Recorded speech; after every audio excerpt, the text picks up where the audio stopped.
je veux. Je veux jouer la pantomime, même la comédie.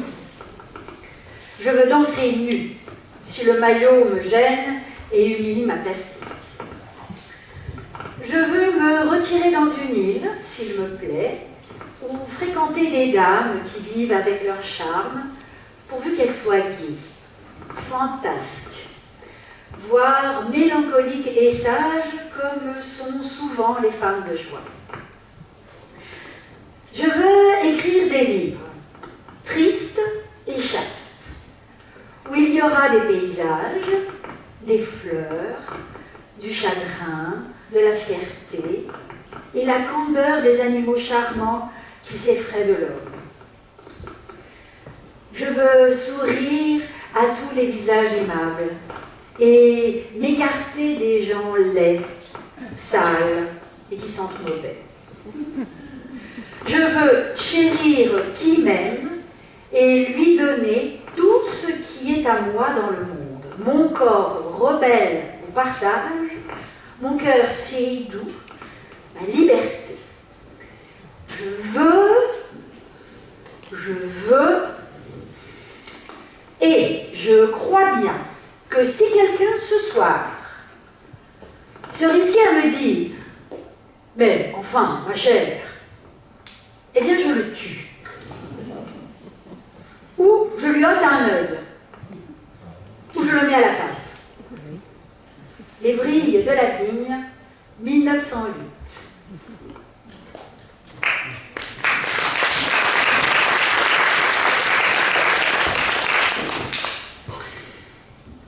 Il y a un an, nous évoquions dans ce même lieu majestueux les apprentissages de Coco Chanel. Cette année, nous vous proposons d'évoquer Colette, dont l'œuvre appartient désormais au domaine public depuis le 1er janvier de cette année. À travers Colette, nous aimerions aussi à nouveau vous entraîner vers cette période exceptionnelle qu'est la Belle Époque, à Paris, la Babylone des temps modernes, la ville spectacle et sa centaine de scènes. C'est une période contrastée, marquée par la coexistence entre l'ancien et le nouveau. D'une part, la persistance d'une culture salonnière, la prégnance de la domination masculine sur la vie artistique et littéraire. D'autre part, les premiers mouvements de femmes, l'émergence de fortes personnalités féminines, appelées à révolutionner les mœurs par l'ardeur de leur vie et l'audace de leurs œuvres. Une époque marquée par la libération des mœurs, l'éclosion des avant-gardes, comme par exemple le futurisme. Mais il y a un point de convergence entre l'ancien et le nouveau. Les crispations antiféministes de ceux qui veulent tout abolir du passé, sauf les stéréotypes pesant sur cet être gentil et fripon, la femme. Selon les spécialistes, rien ne symbolise mieux la Belle Époque que la 5e exposition universelle organisée à Paris en 1900. Elle accueille 50 millions de visiteurs et 7600 exposants. Parmi les pavillons, l'un d'entre eux est situé entre le pavillon du tabac et le pavillon de l'alcool. Devinez de quel pavillon il s'agit, le pavillon de la femme. Le pavillon de la femme couvrait une superficie de 800 mètres carrés. C'est un bel édifice qui rappelle les hôtels parisiens du XIXe siècle. Ce pavillon était notamment consacré à l'hygiène, à la coquetterie et à la toilette de la femme. On y trouvait aussi des œuvres d'artistes féminines et des ouvrages consacrés aux femmes auteurs.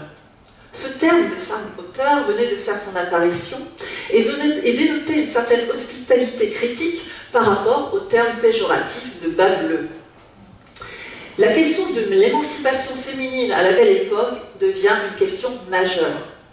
Beaucoup de femmes font désormais parler d'elles, en raison de leur prise de position en faveur de l'obtention du suffrage féminin, de leurs romans à succès, de leurs prestations scéniques scandaleuses, de leurs aventures amoureuses, de leurs manifestes audacieux.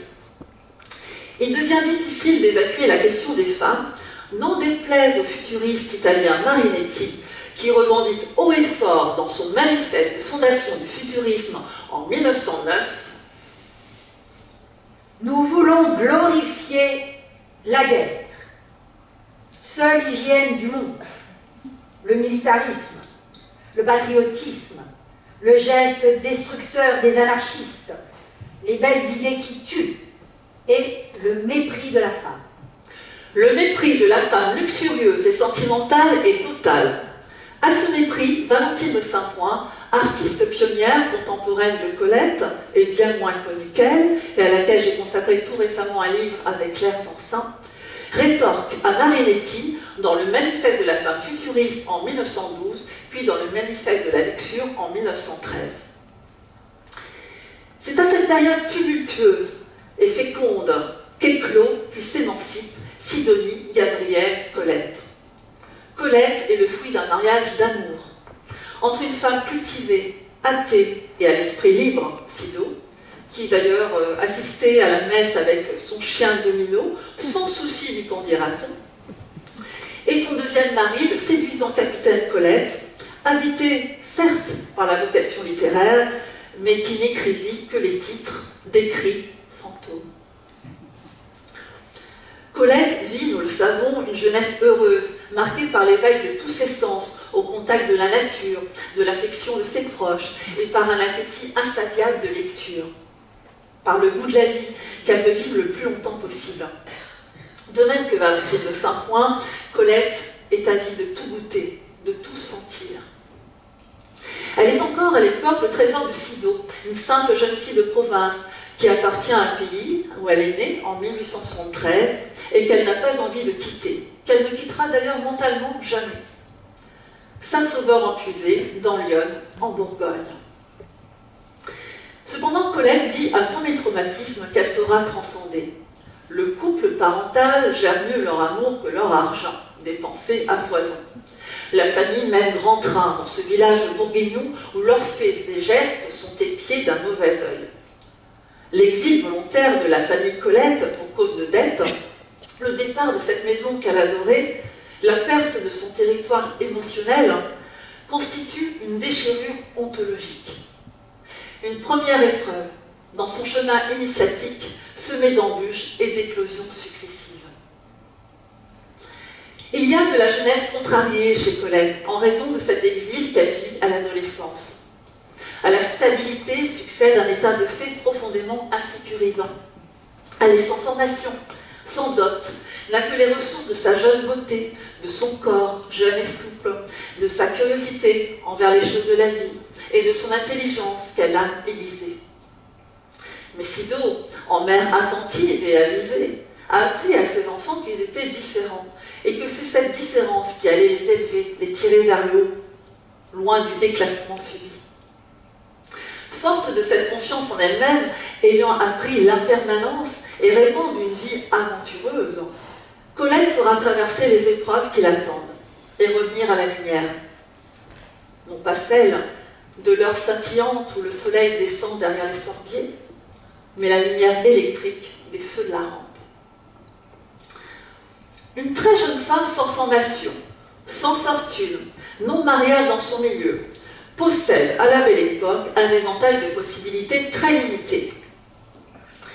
Quelles sont, selon vous, les orientations possibles? Réfléchissons un instant ensemble. Avez-vous des suggestions? Ah.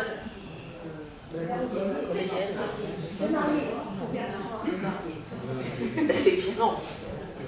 Au départ, elle a pensé à un métier, celui d'institutrice. Cela reviendrait à rentrer dans les ordres ou à rester vieille fille. Troisième état de femme traditionnelle, si l'on reprend la nomenclature de la sociologue Nathalie Heinick. Colette a trop le goût du plaisir, l'aptitude au bonheur, aptitude qu'elle considère comme une attitude femelle, je cite, pour rester dans l'anonymat de ces âmes encore à l'époque considérées comme grises et qui gagnent très peu leur vie. Couturière? Oh, ça manquerait d'ambition. Et Coco Chanel n'a pas encore œuvré pour changer l'image du métier et décorseter les femmes. Colette maniait la plume plus que la paire de ciseaux. Là n'est pas sa vocation. Courtisane. Courtisane.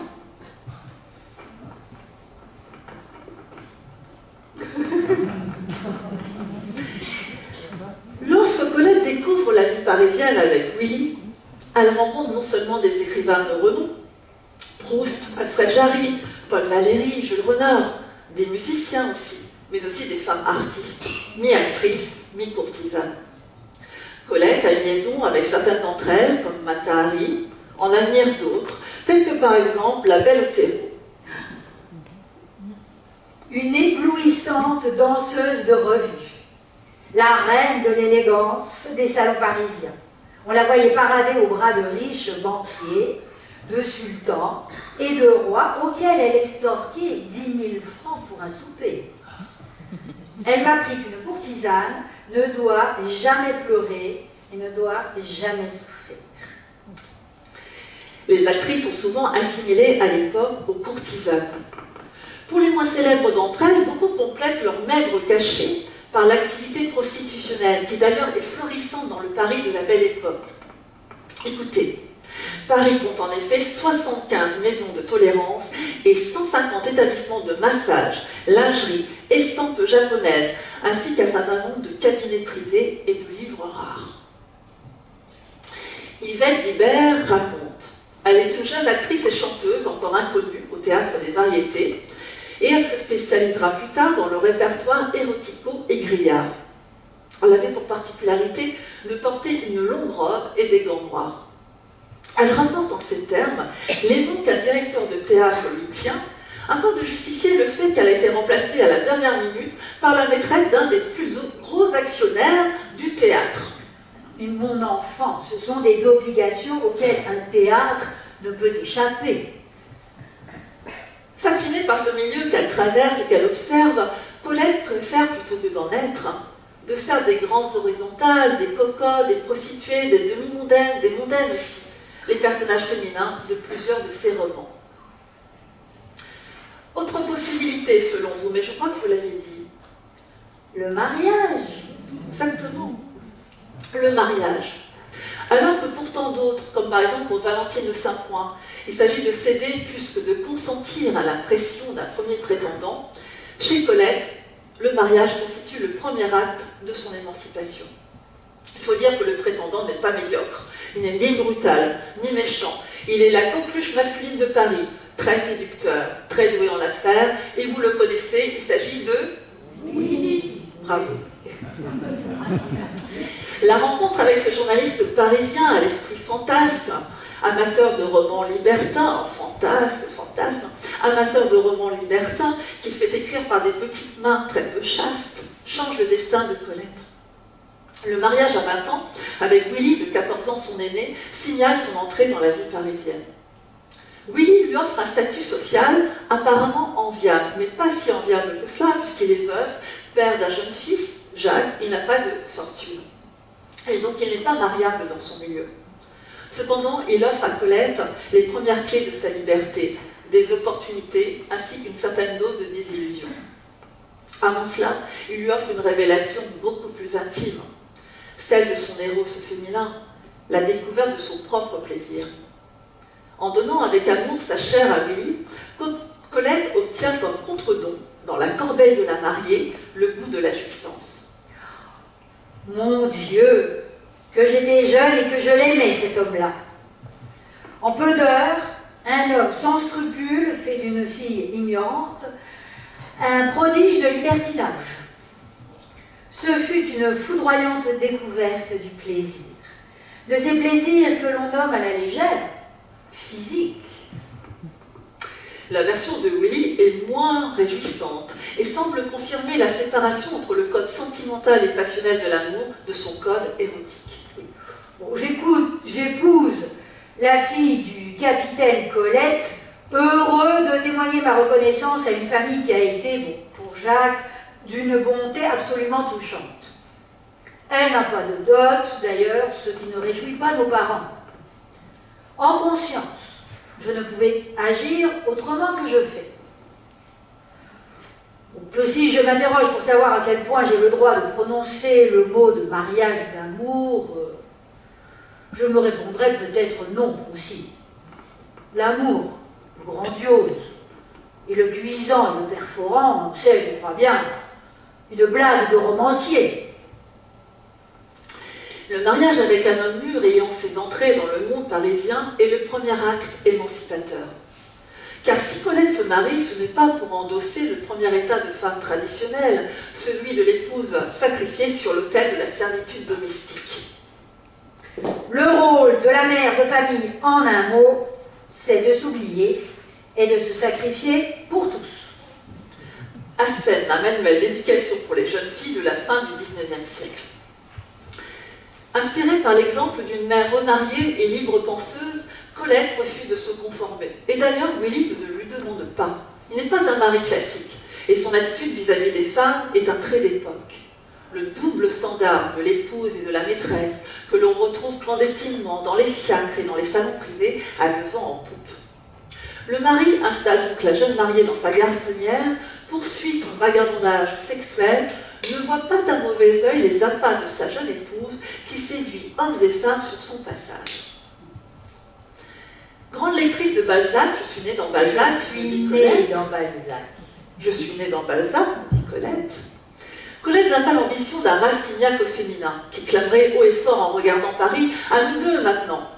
Sa mère d'ailleurs est une vraie provinciale qui se moque des vrais Parisiens, comme des faux, comme le relate avec humour la nouvelle Sido dans Les Vrilles de la Vigne. Je ne peux m'empêcher de rire en constatant combien tous les Parisiens sont fiers d'habiter Paris. Les vrais, parce qu'ils assimilent cela à un titre nobiliaire, et les faux, parce qu'ils s'imaginent avoir monté en grade. Non mais toi, te voilà comme le pou sur ses pieds de derrière parce que tu as épousé un Parisien. Comme me l'a indiqué le biographe de Colette, Frédéric Maget, bien que fervente lectrice de Balzac, Colette n'a jamais rêvé de monter et de réussir à Paris. Elle se rendit à plusieurs reprises dans la capitale avant son mariage avec Willy, mais on ne trouve sous sa plume aucun éloge de la vie parisienne. Au contraire, lorsqu'elle évoque ses premiers mois parisiens, c'est pour regretter sa province perdue.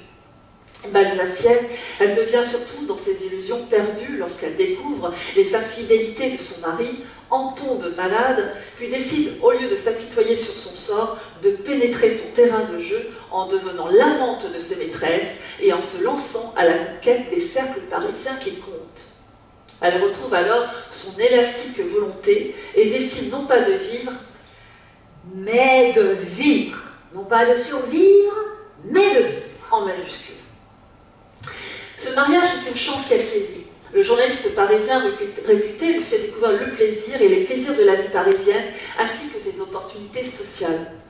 Ce mariage permet aussi à Colette d'expérimenter sa plume en contribuant dès le premier temps de ce mariage, c'est-à-dire en 1893, aux ateliers de production littéraire de Willy. Le portrait que l'on fait plus tard est celui d'un vieux salaud. Mais on ne peut nier qu'il a été la rencontre décisive, le mentor ayant permis l'extériorisation du talent littéraire de Colette. Alors, tout d'abord, elle est qualifiée de mignonne secrétaire par Marcel Schwab, de follette également sans discrétion, mais elle se démarque des collaborateurs de Willy par son ton singulier, par son esprit caustique, ainsi que par son don d'imitation. Elle apprend à faire du Willy avant de le dépasser en se singularisant. Elle crée surtout, pour reprendre les mots de la romancière Rachid, qui est l'épouse d'Alfred Valette, le directeur du Mercure de France, elle crée une personne vivante et debout, terrible, moderne, voyou, antique, sortie de l'éternel. Selon vous ? Claudine, exactement, Claudine. Et voici comment Colette raconte le moment où, après lui avoir demandé de jeter sur le papier ses mémoires d'écolière, parce que les fonds du couple sont au plus bas, son mari range le manuscrit dans un tiroir avant de le retrouver et de se raviser.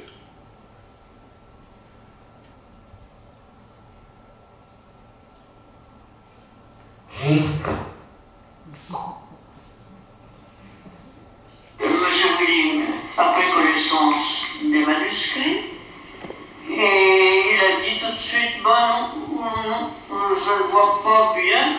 Non, vraiment pas. À quoi ça pourrait servir? Et on a laissé les cahiers là. Ah non, après, M. Willy a rangé son bureau et les tiroirs. Et puis il a retrouvé les cahiers. Alors il a eu en effet une réaction que je n'ai pas oubliée. Il a dit « Mon Dieu, je ne suis qu'un con ». Et puis il a mis son chapeau à bord plat et il est parti chez Zormandoff. Et c'est comme ça que je suis devenu écrivain. Avec la fréquentation des milieux littéraires et mondains et des théâtres, où le spectacle est autant dans la salle que sur la scène, Colette prend conscience, avec la promotion des Claudines, d'un élément qui deviendra capital dans son existence, son image. Elle devient actrice, avant même de monter sur scène, apprend l'éloquence du geste. Elle apprend à poser son regard sur le spectateur, comme sa mère ne lui a appris à poser sur les jeunes pousses des plantes et leurs premières feuilles. C'est d'ailleurs cet art du regard qui la distinguera comme écrivaine de la sensation. De plus, épouse de la critique musicale, Colette découvre les salles de spectacle comme spectatrice, puis elle pénètre les coulisses et les salles de répétition au moment de la datation au théâtre de Claudine à Paris, c'est-à-dire en 1902. Cependant, l'envers de cet apprentissage est dans la relation homme-femme qui s'institue. Colette pose, Willy dispose. Il est le metteur en scène qui instrumentalise la jeune beauté de sa femme au profit de son entreprise lucrative. Le rapport est de soumission. Willy est debout et exerce à plein son effet Pygmalion sur Colette. Colette conserve une attitude discrète, celle qui sied à l'épouse bourgeoise, rien de très scandaleux pour l'instant. La relation maritale est devenue un partenariat mondain inégalitaire, réglé par Willy à des fins promotionnelles. Colette donne non seulement son corps à son mari, mais aussi son image qui accompagne le succès inouï de Claudine à l'école. Publié en 1900, le premier volume de la tétralogie se vend comme des petits pains. Près de 40 000 exemplaires en un mois. En 4 ans, les droits des Claudines auront rapporté l'équivalent de 15 millions d'euros. La célèbre chanteuse et actrice Polaire, qui interprète Claudine à l'école au théâtre en 1902, intègre et enrichit la collaboration. Le duo marital devient trio. Afin de ressembler à son personnage, qu'elle présentera non pas comme son sosie mais comme son modèle, Colette se coupe les cheveux aux grandes dames de sa mère Sido. L'actrice célébrissime Polaire et l'épouse de Willy, Colette, peuvent alors simuler, comme vous le voyez, la gémellité sur la photographie de Nadar. Nul doute que l'exemple de Polaire ait inspiré Colette. Avant 1902, Polaire est connue et reconnue pour ses prestations au café-concert, qui est un lieu beaucoup plus canaille que le music-hall. Cette célébrité de la belle époque s'est d'abord illustrée au nom de ces lieux plus canailles comme, je cite, gommeuse épileptique. Donc la gommeuse épileptique mêlait l'attitude aguicheuse de la danseuse, de la chanteuse, et des gestes désordonnés qui s'inspiraient en fait de la mise en scène de l'hystérie par Charcot. Physiquement, Polaire n'avait pas besoin de corset pour ceindre sa taille, puisque celle-ci ne faisait que 42 cm. Imaginez. Son corps la distingue des formes mamelues à la mode 1900. Le rêve de Polaire est de monter plus haut, de sortir des idioties et des pornographies du café-concert qu'elle doit débiter chaque soir. Elle veut faire du vrai théâtre. Elle s'identifie au personnage de Claudine et elle obtient gain de cause auprès de Willy afin d'interpréter Claudine sur scène au Bouffe parisien en 1902. Colette dira de Polaire dans Mes apprentissages: elle comprenait tout ce qui était nuance, finesse, arrière-pensée, et le traduisait à ravir. Et Polaire dira de Willy: ce fut toujours un bon papa pour moi. Contrairement à une idée reçue, l'émancipation de Colette commence bien avant son divorce avec Willy en 1910, qui coïncide d'ailleurs avec la parution de La Vagabonde. C'est avec Georges Vague, qui sera son maître dans l'art du mimodrame, qu'elle s'initie à la scène. Dans sa pratique du métier, Colette est une artiste modèle, qui, selon son maître, est rigoureuse, disciplinée, respectueuse des horaires, des répétitions, du travail d'équipe, de toutes les contraintes liées au travail d'artiste. C'est vers 1904 que nous nous connûmes avec Colette. C'est alors que Willy me demanda de régler à Colette des scènes mimées qui devaient seulement être représentées au petit comité, aux présentations à bénéfice. Émile Villermoz au piano. Et moi, pour la mise en scène, avons donc fait travailler notre jeune néophyte sur des musiques de Édouard Maté, Chantrier et quelques autres jeunes compositeurs de l'époque.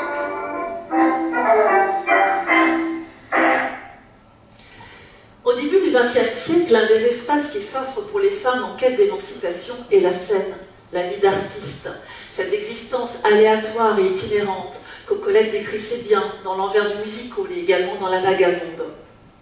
Mais il y a à la belle époque théâtre et théâtre.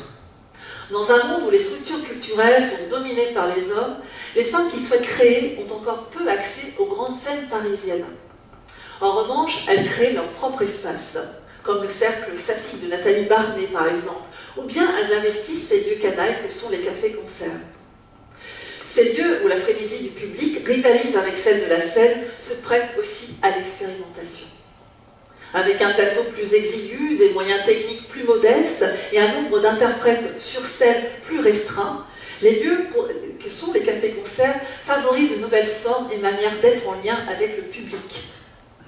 Cependant, peu d'artistes féminines y réussissent.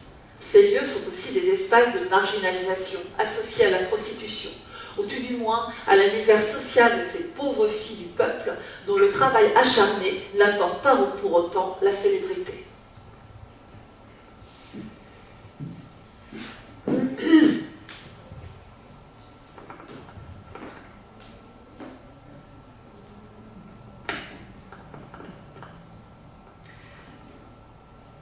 Le port de bras, Hélène, le port de bras. Ça fait 2 fois que tu te tapes la tête avec la main en dansant. Ouais, je te dis, Hélène, le bras en anse au-dessus de la tête comme si tu portais une corbeille. Voilà. Hélène ne réplique que par un regard noir, excédé, et rectifie l'attitude. Elle va s'élancer de nouveau sur le parquet de l'atelier, un parquet usé, luisant, meurtri de 1000 coups de canne et coups de talon. Cette jeune utilitaire m'effare. Elle prend sa leçon comme on avalerait un verre d'huile de foie de morue, en conscience et jusqu'au bout. Il y a plaisir, d'ailleurs, à la voir travailler. Souple, bien équilibrée sur des jambes intelligentes. Elle est jolie et d'une touchante jeunesse. Que lui manque-t-il donc? Il lui manque... Non mais, le sourire, Hélène, le sourire, crie la maîtresse de ballet. Ne prends pas ta figure de caissière, tu n'as pas l'air de savoir que tu danses, mon enfant. La large figure, coupe rosée de l'ancienne danseuse, enseigne en vain à Hélène qu'il faut, dans des couvertes, remonter les coins de la bouche en corne de croissant. C'est moi qui ris de voir en face d'elle la gravité commerciale de l'élève, ses sourcils préoccupés et sa bouche fardée et sage. À quoi pense cet enfant, cette insensible abeille? Elle dit fréquemment, quand on veut arriver, mais où? Elle est tendue, elle vise son repos, un but qu'elle cache. La gloire? Oh. Celles qui veulent la gloire l'avouent. Et je n'ai jamais entendu Hélène Gourmet souhaiter les grands rôles ni décréter « quand je jouerai les Simone ». L'argent, plutôt. À la fin d'une chaude leçon comme celle d'aujourd'hui, c'est la fatigue qui me révèle le mieux chez Hélène, une solide petite peuple, prête à thésauriser.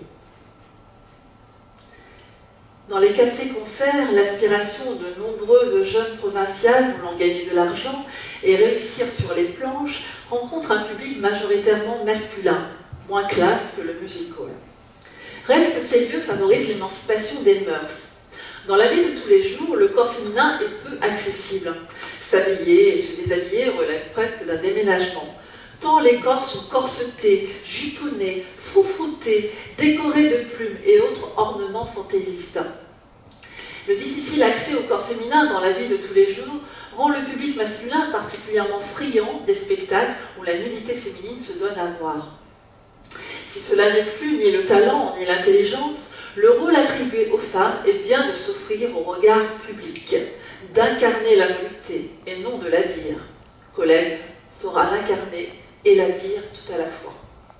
On dira d'elle aussi qu'elle mime l'amour sur scène comme elle le fait dans la vie. Plusieurs pionnières font scandale à la belle époque. Colette Andris est décrite par Colette comme la plus nue et la plus gracieuse. Gaby Deslys, qui inaugure l'ère du musical à grand spectacle et qui est la première en France à porter le titre de star. Le nu érotisé passe de l'atelier du peintre à la scène. Ce n'est plus le corps figé prenant la pose des peintres et des sculpteurs qui suscite l'attention désormais, mais un corps en mouvement qui occupe sciemment l'espace. Il apparaît dans des revues de music-hall, mais aussi dans des pièces beaucoup plus sérieuses, symbolistes ou naturalistes. Cette nudité se présente rarement, cependant, de façon intégrale.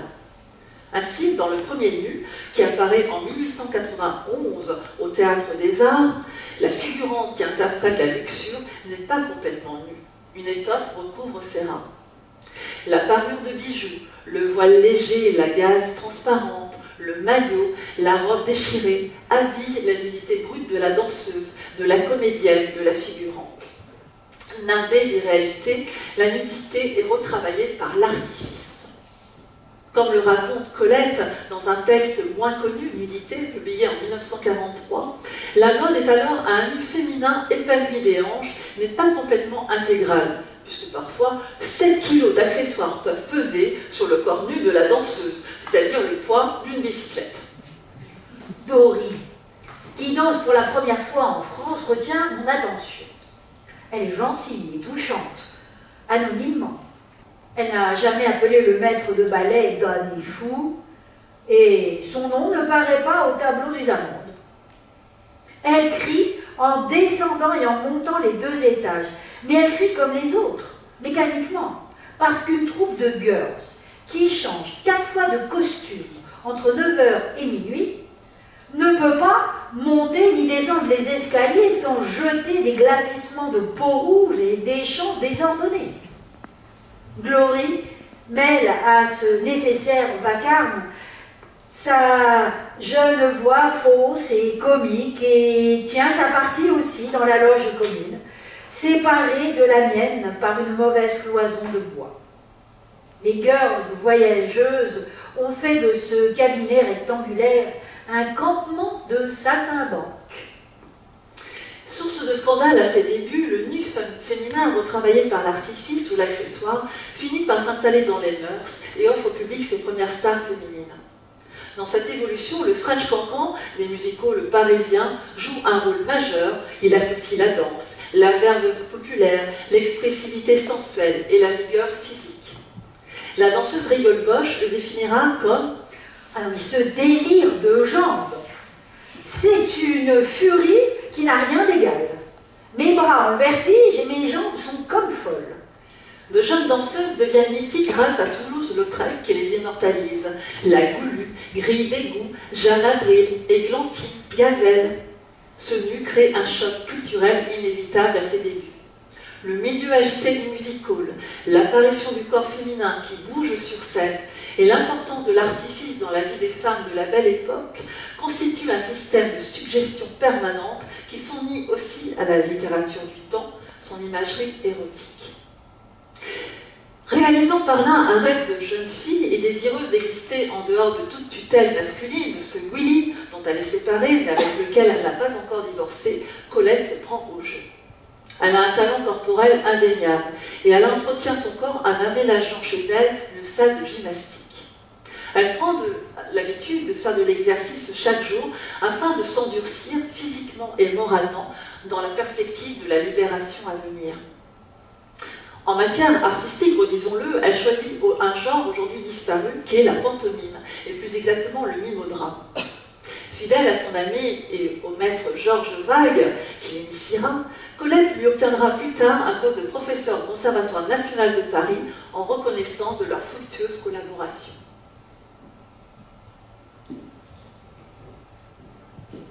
Au premier plan, Brague se démène pour aménager de ses forces. Le mime Brague sut, vraiment, il sut à vouloir communiquer sa foi, sa fièvre, à la petite grue fourrée en fourrure pelée, à la ravaudeuse obstinée, à la danseuse rogue. Il exige, ô folie, que Myriam, Vanda et l'italienne aient l'air de s'intéresser à l'action.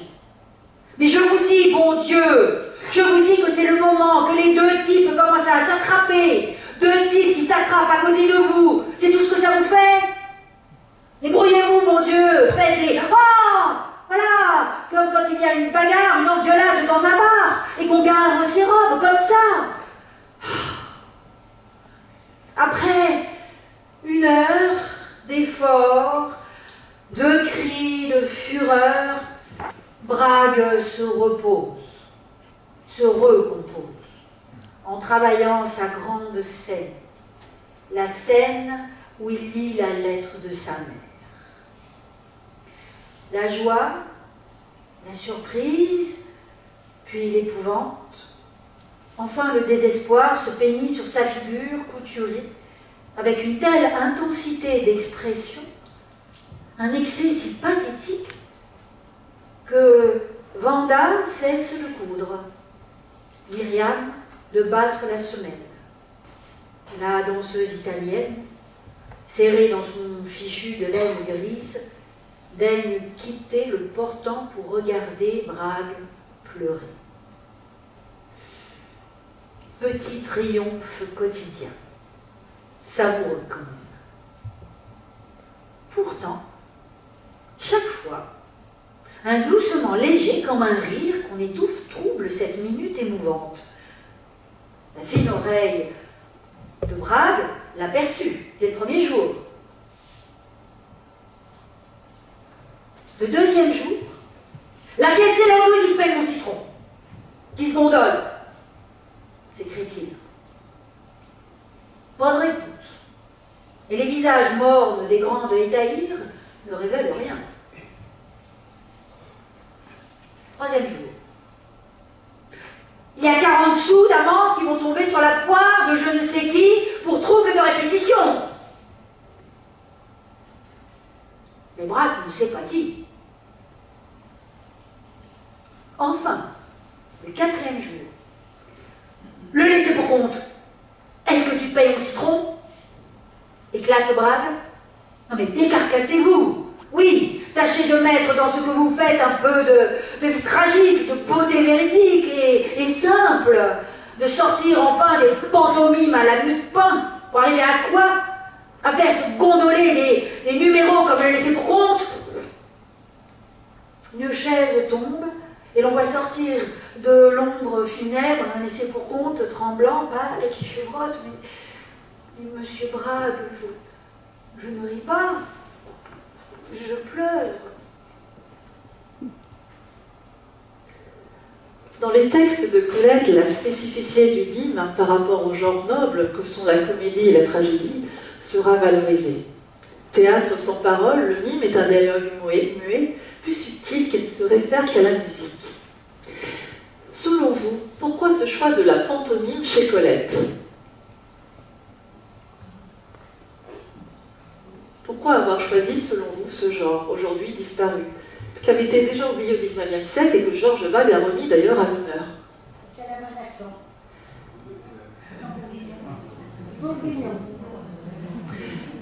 Alors effectivement, vous avez tout à fait raison. Il y a d'autres raisons avant celle-ci, mais c'est vrai que c'est la raison principale. Elle n'a pas de texte à mémoriser, elle n'a pas reçu de formation comme comédienne, à l'instar par exemple d'une Sarah Bernard ou de Suzanne Després à la même époque qui interprète Phèdre. La pantomime lui permet de mettre l'accent sur le corps et de dissocier deux activités, celle de l'écriture, de l'art scénique. Elle est très à l'aise avec son corps, qu'elle a agile, souple et rond, elle le chérit, elle le cultive. Et vous avez raison, Colette a un accent bourguignon qui semble peu ajusté à des rôles d'héroïne tragique. Imaginez-vous les vers de Phèdre avec un accent bourguignon. Je le vis, je rougis, je pâlis à sa vue.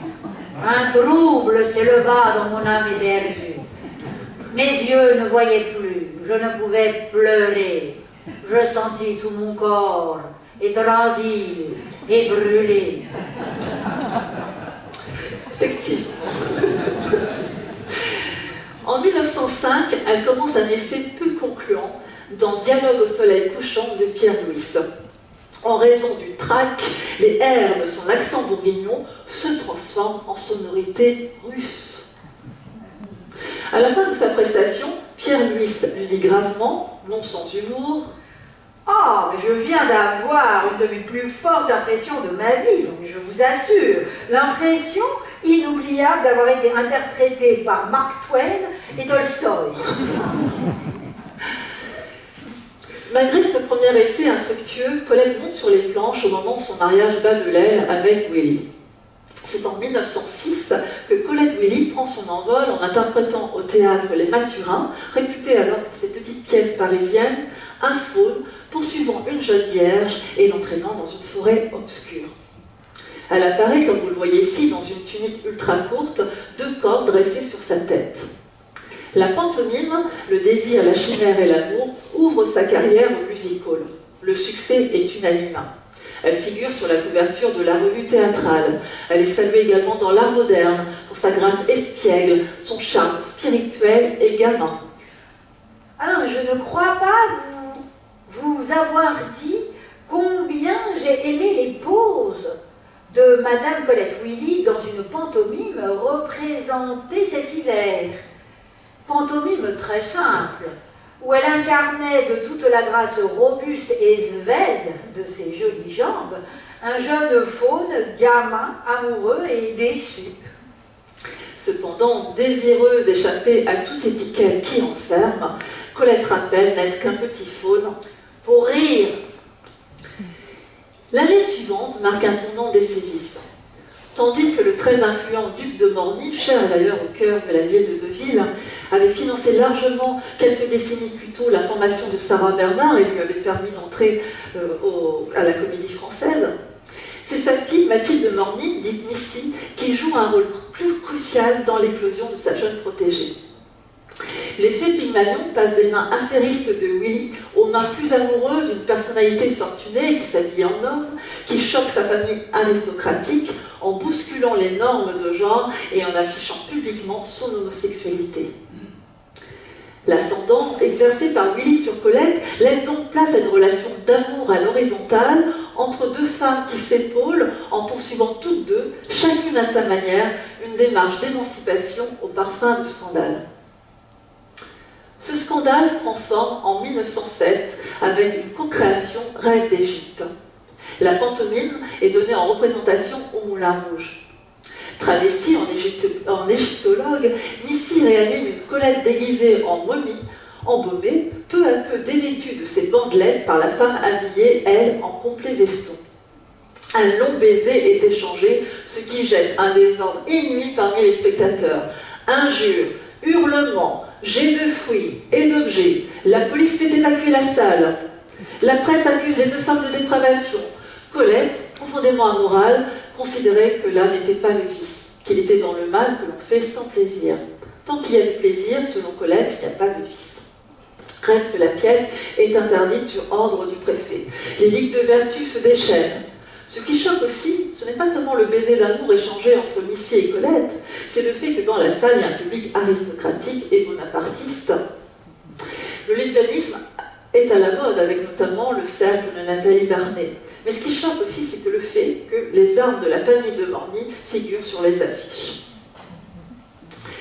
Le scandale de Rêve d'Égypte lance véritablement Colette comme artiste. Elle poursuit, joue dans des pièces au nom très évocateur, La chatte amoureuse, L'oiseau de nuit, La chair. Dans La chair, mimodrame de Georges Vague et de Léon Lambert, joué à Paris à l'Apollo, qui est une salle de music-hall, avant une tournée en province, Colette a l'audace de dévoiler sa poitrine. À Nice, c'en est trop. Le préfet des Alpes-Maritimes réagit, menace d'interdire la pièce en raison de ces deux seins dévoilés qui portent atteinte à la morale publique. Colette négocie, alors, et devinez, elle négocie l'apparition d'un seul sein. Et le sein unique, qui rappelle d'ailleurs l'Amazone, fait un triomphe. Une longue tournée en France commence alors et suscite un certain degré d'enthousiasme. La démarche physique de Colette a aussi partie liée avec son acuité d'écrivaine. Elle s'expose tout en s'observant. Son corps constitue une modalité pleine et entière de son intelligence. Moi, c'est mon corps qui pense. Il est plus intelligent que mon cerveau. Il ressent plus finement, plus complètement que mon cerveau. Quand mon corps pense, tout se tait. À ces moments-là, toute ma peau a une âme. Dans une autre pantomime de 1912 réglée par Georges Vague, La chatte amoureuse, son visage est grimé, habillé de superbes moustaches. Elle joue La chatte amoureuse à Paris, dans des lieux prestigieux, à l'Étoile Palace, à la Gaîté Montparnasse, à Bataclan, disait pas au Bataclan, à Bataclan. Elle joue à Genève, elle joue à Lausanne, avec des grands noms de la scène de l'époque, comme par exemple Musidora. Son métier est le métier de ceux qui n'en ont aucun. Le théâtre devient, alors qu'elle est désormais divorcée, en 1910, son principal moyen de subsistance. Elle est davantage perçue d'ailleurs comme une artiste que comme un écrivain, voire même comme une saltimbanque. Toute cette expérience inspire les textes de La Vagabonde, de Mitsou et de L'Envers de Music-Hall. L'Envers de Music-Hall. Ce recueil de textes paraît en mars 1913 sous la signature Colette Willy. Il dévoile les dessous du music-hall sous forme d'impressions, de croquis, de portraits, d'anecdotes, tel un kaléidoscope. Car Colette est la seule à connaître l'envers de ce que les autres voient à l'endroit, comme en témoigne l'un de ses textes de l'envers du music-hall intitulé « L'accompagnatrice ».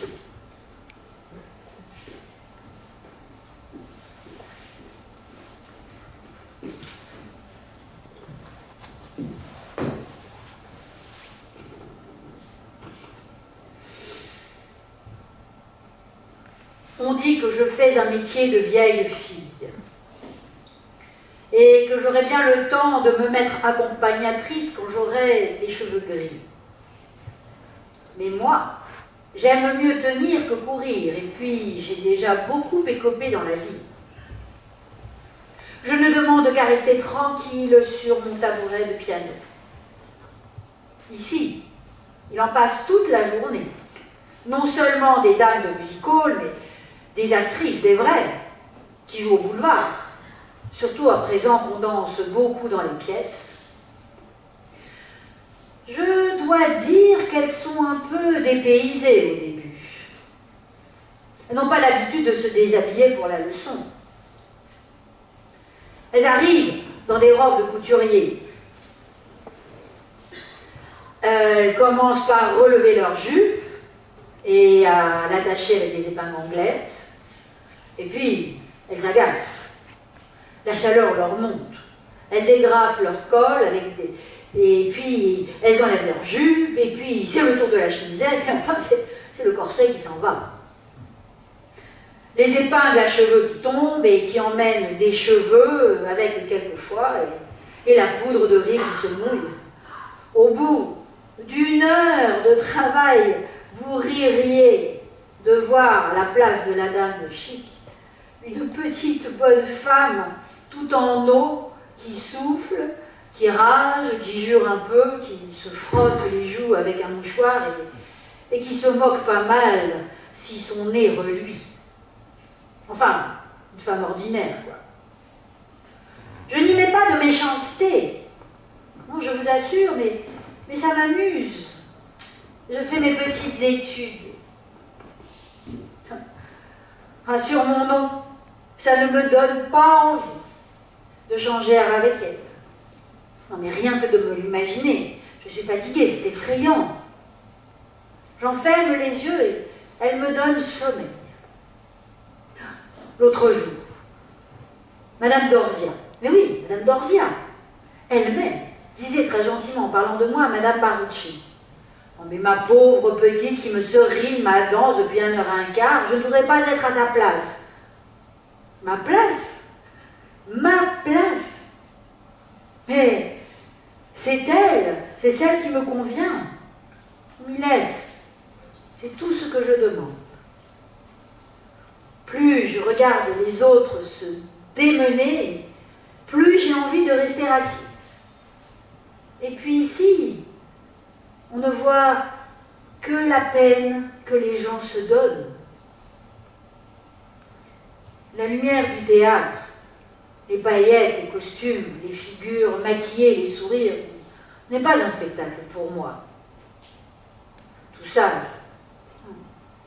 je ne vois que le métier, la sueur, la peau qui est jaune au grand jour, le découragement. Je ne sais pas bien me faire comprendre, mais mon imagination travaille là-dessus. C'est comme si j'étais la seule à connaître l'envers de ce que les autres regardent à l'endroit.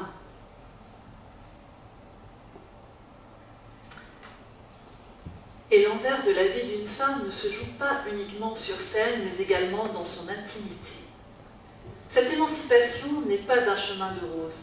Plusieurs récits de Colette donnent à voir la tension intime qu'il y a entre le vagabondage et l'ancrage. Cet ancrage, quel est-il selon vous? L'amour d'un homme. Colette n'a pas échappé à la tentation de la sécurité affective auprès d'un gentil fiancé, comme on rencontre la vagabonde en 1910. Se projetant dans le personnage de René Néré, Colette choisit le monde plutôt que son monde, la liberté du large plutôt que le centre d'une rose des vents imaginaires, pour reprendre l'expression de Frédéric Maget. Elle choisit l'itinérance artistique plutôt que le repli dans les bras de ce grand serein auquel elle n'est pourtant pas insensible. La solitude accompagne le rejet de cette entrave. L'artiste est seul face à son miroir et décide de le rester. Le miroir n'est pas seulement un outil narcissique au service de sa propre image, il est également un outil d'observation et de conscientisation. Il lui renvoie une image de solitude, plus que de liberté, mais une solitude qui constitue aussi une condition heureuse, une condition d'une ouverture au monde, pied en dehors et non pied en dedans, leçon de danse classique, soit dit en passant. La vagabonde s'ouvre sur cette relation de soi à soi. Attendant seul dans sa loge son entrée en scène, René Néré, le double fictif de Colette, s'entretient avec son reflet, avec cette conseillère maquillée qui la regarde de l'autre côté de la glace, avec de profonds yeux aux paupières frottées d'une pâte grasse et violâtre. Elle se demande pourquoi elle est là, toute seule, et pas ailleurs. Elle me regarde longtemps, et je sais qu'elle va parler. Elle va me dire: est-ce toi qui es là, là, toute seule dans cette cage, aux murs blancs que des mains oisives, impatientes, prisonnières, ont écorché d'initiales entrelacées, brodées de figures, indécentes et naïves. Sur ces murs de plâtre, des ongles rougis comme les tiens ont écrit l'appel inconscient des abandonnés. Des abandonnés, tels que ce personnage de Mitsou, par exemple, dans le roman du même nom, publié en 1919. Vedette de l'Empiré Montmartre et de la revue de printemps Sagaz.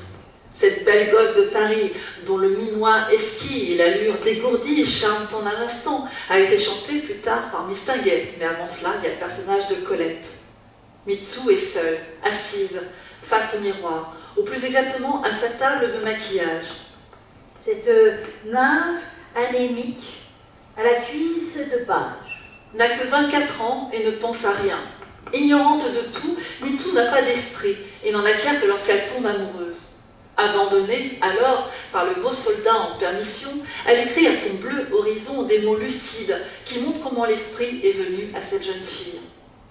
En vers de Colette et de René Néré, Mitsu emblématise le sort de ces abandonnés, parfois entretenus par des hommes riches, parfois relégués dans le caniveau des obscurs et des sans grades, comme cette Dory évoquée tout à l'heure, ou bien ces figurantes qui végètent dans la figuration. C'est une petite loge au 3e étage, un cabinet en coup de fusil, dont l'unique fenêtre donne sur une ruelle. Un radiateur surchauffé y dessèche l'air, et chaque fois qu'on ouvre la porte, l'escalier en spirale envoie, comme un tuyau de cheminée, toute la chaleur des étages inférieurs et l'odeur humaine d'une 60aine de figurantes, et celle plus terrible d'un petit réduit tout proche. Elles tiennent à 5 là-dedans, avec leur tabouret de paille entre la planche à maquillage et le porte-manteau fermé d'un rideau grisâtre qui protège les costumes de la revue. Elles vivent là, de 7h30 à minuit 20, le soir, et 2 fois par semaine, de 1h30 à 6h. Elles ne se disent pas bonjour, elles se voient si souvent. Elles ne sont pas rivales, puisque toutes sauf Marianne Corna, qui danse un bout de tarentelle, végète dans la figuration. Avec l'envers du musical publié en 1913, Colette rend aux saltimbanques leur humanité, leur grain de folie, leur sensibilité à fleur de peau, leur détresse aussi. Elle porte un regard infiniment tendre et sensible sur ces petites gens du théâtre qu'elle a côtoyées lors de ses tournées, lorsqu'elle était cette femme de lettres ayant mal tourné, considérée aussi comme une saltimbanque, mais jamais en revanche comme une bas bleue. Nous découvrons avec elle les coulisses du music-hall, les conditions matérielles déplorables, le lieu de spectacle inachevé et brinque-ballon, les longues haltes dans la ville de province de Flers, où la troupe affamée et exténuée ne joue pas, la promiscuité des figurantes dans des loges trop exiguës. Contrairement à l'image d'Épinal, une vie riche de rebondissements, de rencontres passionnantes, de voyages excitants, c'est semble-t-il le labeur du comédien et de la comédienne en tournée qui met tous les artistes sur un même pied d'égalité. Nous sommes laids, et sans grâce, et sans humilité, pâles de surmenage ou bien rouges d'un déjeuner hâtif. La pluie de Douai, le soleil de Nîmes, le vent salin de Biarritz sont verdis, roussis, cette lamentable pelure de tournée, grand manteau cache-misère qui se targue d'un genre anglais. Nous avons dormi tout autour de la France, sur nos chapeaux, bonnets avachis, sauf la grande coquette, qui balance sur un plateau de velours noir poisseux 3 plumes pompeusement funéraires. Ah, moi-même, hélas, je n'ai pas passé si vite devant la vitrine de l'horloger que le miroir ne m'ait montré mes cheveux ternes et ces 2 ombres tristes sur les yeux et la bouche sèche de soif et la taille veule sous le tailleur marron dont les basques molles se soulèvent et retombent. Oh, j'ai l'air d'un hanneton découragé battu par la pluie d'une nuit de printemps. J'ai l'air d'un oiseau déplumé. Oh, j'ai l'air d'une gouvernante dans le malheur. Oh, j'ai l'air d'une actrice en tournée. C'est assez dire. J'oubliais, nous étrenons un nouveau music-hall. Il s'appelle l'Atlantique ou le Gigantique ou l'Olympique. Nul, un nom de bateau. 3000 places. Un bar américain, des attractions au promenoir pendant les entr'actes, un orchestre de tziganes dans le hall, et nous lirons tout ça dans les journaux. Enfin, pour nous autres, ça ne change rien, sauf que Nous sommes sûrs de tousser dans les loges parce que le califère neuf chauffera trop ou parce qu'il ne chauffera pas assez. Ah, la répétition est marquée à 2 heures. Donc, on peut compter sur 4h30. Ou, alors, 2 heures de répétition avec l'orchestre, ça nous met à 7 heures à l'hôtel, la toilette, le dîner, on retourne à la boîte à 9 heures, on est rhabillé à 23h45, le temps de boire une limonade à la brasserie à... Mon Dieu, faisons-nous une raison, dans 10 petites heures, je serai dans un lit, avec le droit d'y dormir jusqu'au déjeuner du lendemain. Ah, un lit bien froid, bien tendu, avec la boule en caoutchouc tout au fond, molle, sous les pieds comme un ventre de bête chaude. On répète. Cela passe la vraisemblance, mais on répète. Nous franchissons sous une pluie collante de plâtre liquide le porche noir. Nous sautons par-dessus les rouleaux de tapis qu'on cloue et dont la royale pourpre se marque à mesure de nos semelles boueuses. Nous escaladons par-delà la scène l'échelle provisoire qui conduit aux loges d'artistes. Nous revenons, effarés, assourdis par l'orchestre. Une trentaine d'exécutants s'y démènent. On entend des bouffées de musique pendant les accalmies des marteaux. Au pupitre du chef, un être maigre, chevelu, barbu, bas des bras et de la tête, les yeux vers les frises avec la sérénité extasie des sourds. Et nous sommes là, une quinzaine de numéros, ahurés, découragés d'avance. Nous ne nous connaissons pas, mais nous nous reconnaissons. Il y a le 10 heures à 8 francs le cachet, celui qui s'en fiche et qui dit « Bon, qu'est-ce que vous voulez que ça me foute ?» Moi, je suis engagé à partir de ce soir, je touche à partir de ce soir. La tournée en province décrite par Colette dans l'envers du musical a peu à voir avec ce qu'elle a connu en jouant à l'Apollon, au Bataclan, ou bien encore au Moulin Rouge, au lieu du musical parisien. Avec l'envers, nous découvrons une écrivaine qui prête en revanche une attention toute particulière aux galériens et aux galériennes du spectacle, et parallèlement à ces anonymes de l'ombre. Elle met aussi en lumière des individualités attachantes.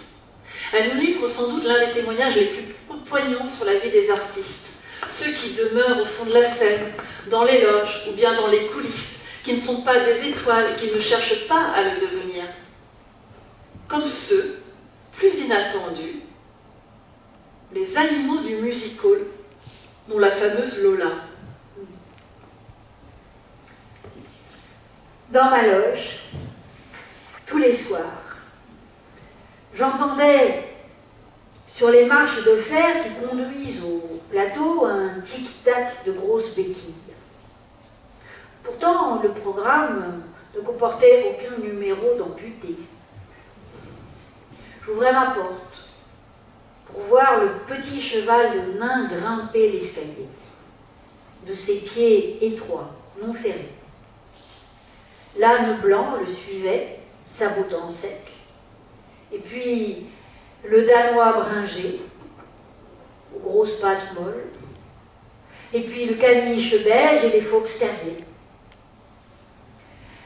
La viennoise rondelette qui régissait le cirque miniature veillait ensuite à l'ascension du petit ours toujours récalcitrant et comme désespéré, qui étreignait les montants de l'échelle et gémissait sourdement en enfant qu'on mène au cachot. 2 singes suivaient, en folle balade de soie et de paillettes, fleurant le poulailler mal tenu. Tous montaient avec des soupirs étouffés, de grognements continus, des jurons à voix basse, et s'en allaient attendre l'heure du travail quotidien. Je ne voulais plus les voir là-haut, captifs et sages. Le spectacle de leur résignation m'était devenu intolérable. J'aurais voulu oublier ce groupe misérable, harnaché de cuir blanc et de grelots parés de rubans, ces gueules haletantes, ces haleines âpres de bêtes à jeun. Je ne voulais plus voir ni plaindre cette douleur animale que je ne pouvais secourir. Je restais en bas avec Lola. Lola ne venait pas me rejoindre tout de suite. Elle attendait que le sourd travail d'ascension se fût tu, que le dernier fox terrier eût caché, en tournant de l'échelle, son derrière blanc de lapin. Puis elle poussait ma porte entrebâillée du bout de son museau, insinuant « Donne-moi à boire, donne-moi à boire, quoi qu'on l'ait défendu. Mes compagnons ont soif aussi là-haut. On ne doit pas boire avant le travail, mais toi, donne-moi à boire. »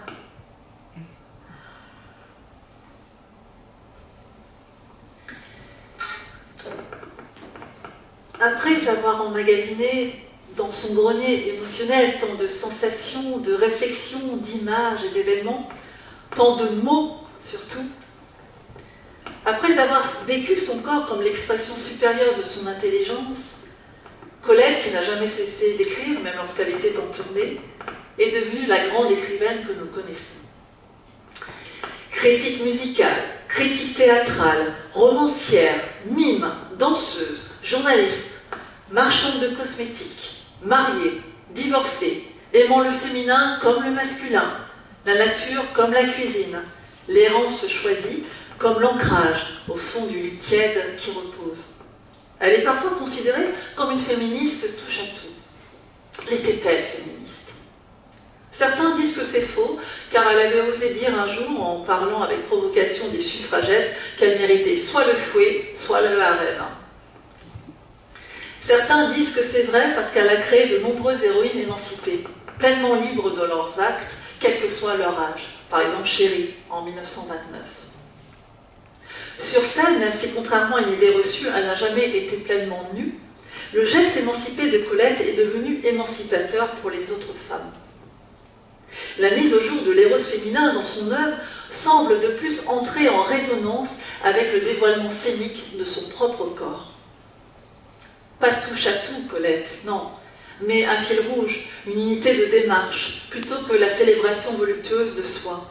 Plutôt une unité de démarche entre cette célébration et la représentation du corps fictif en voie de libération de ses héroïnes. Si elle est féministe, à mon sens, c'est pour avoir osé conquérir, dans une époque encore très corsetée, sa liberté. Elle a été capable de tout traverser, les plaisirs comme les peines, avec audace et ardeur. Elle n'a pas besoin de militer. Elle est, et dans son cas, c'est largement suffisant pour nous inspirer. Aujourd'hui, Colette, dont l'œuvre est entrée dans le domaine public, est une figure institutionnalisée, qui est enseignée dans le cadre du baccalauréat de français avec les prix de la Vigne. Après Judith Gauthier, en 1910, Colette est la deuxième femme élue membre de l'Académie Goncourt en 1945. Elle en est également la première femme présidente entre 1949 et 1954 et la première femme à laquelle la République a accordé des funérailles nationales en 1954.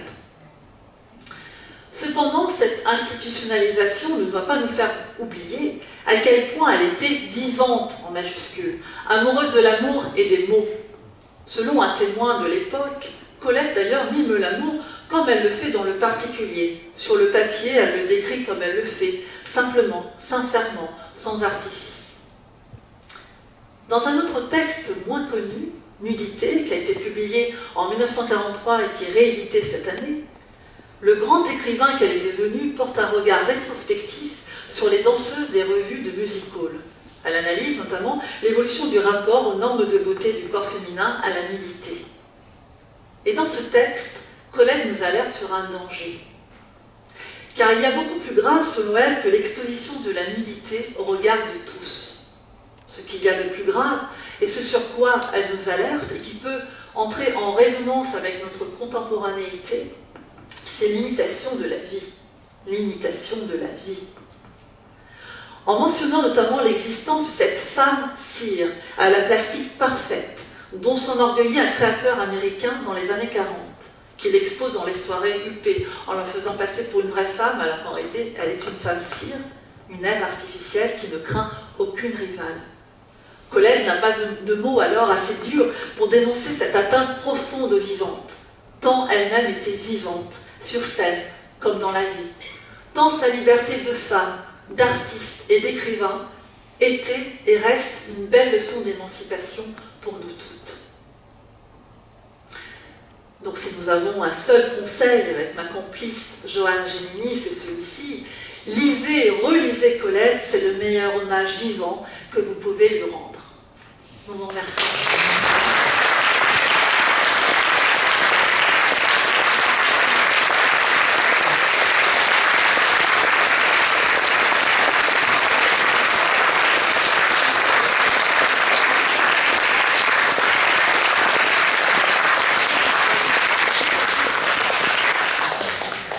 Alors, si vous voulez poursuivre les échanges, nous vous invitons peut-être à... Alors, dans un premier temps, avant de poursuivre les échanges dans la crypte, il me semble, nous vous proposons une séance de dédicace, si vous le souhaitez. Il s'agit d'un livre qui vient d'être publié sur une contemporaine de Colette, Valentine de Saint-Point, qui est l'autrice du Manifeste de la femme futuriste en 1912 et du Manifeste de la luxure en 1913. Cette femme a été une artiste avant-gardiste qui n'est restée que très peu de temps dans le sillage du futurisme, qui a aussi été pionnière en matière de danse contemporaine. Elle a été pionnière avec un texte théorique qui s'intitule La Métachorie. Donc ce recueil de textes permet de découvrir ou bien de redécouvrir des textes de cette femme qui est bien moins connue que Colette, mais qui néanmoins était sa contemporaine. Voilà. Merci.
Oui,